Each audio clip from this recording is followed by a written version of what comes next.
तर कोवॅक्सिन तर राहिलं बाजूला, पण मला असाच हार्ट अटॅक यायची वेळ आली होती. कारण काय झालं होतं सांगते. आम्ही बडोद्याला ज्यावेळेस राहिला होतो, त्यावेळेस आम्ही हे पंखे नवीन घेतले होते आणि तिथे आम्ही चालवले. त्यानंतर इकडे शिफ्ट झालो. रूममधून काढून पंखे तसेच्या तसे इथं आणले आणि ह्या रूमवरती ठेवून दिले. ह्या रूमवरती आल्यावर आम्हाला काही गरज लागली नाही, कारण ह्या रूमवरती पंखा होता. 3 वर्ष आता ह्या रूमवरती राहिलो आणि मग ते पंखे तसेच साईडला ठेवून दिले होते आणि साईडला ठेवून 3 वर्षात ते पंखे बिघडले. काल आम्ही इलेक्ट्रिशियनला बोलावलं होतं, कारण की इथला एक पंखा खराब झाला होता. तर म्हटलं हे लावून घेऊ, पण त्याने सांगितलं की दोन्ही पण पंखे खराब झालेत. आता मला आश्चर्याचा धक्काच बसला की 3 वर्षात फक्त ठेवल्यामुळे पंखे खराब झाले.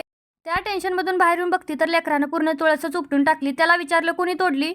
तर फक्त विचारलं म्हणूनच रडायला सुरुवात केली. तर आपल्याला नाद असायला पाहिजे. आता तुम्ही बघितलं की माझी सगळी झाडं जवळपास मी बॉटलमध्ये लावलेली आहेत, कारण मला झाडं लावायची आवड आहे पहिल्यापासून. तर ह्या मनी प्लांटविषयी तुमच्या कमेंट होत्या. तर हे मनी प्लांट मी एक कांडी आणून ह्याच्यामध्ये लावली होती आणि ते झाड छान आलं.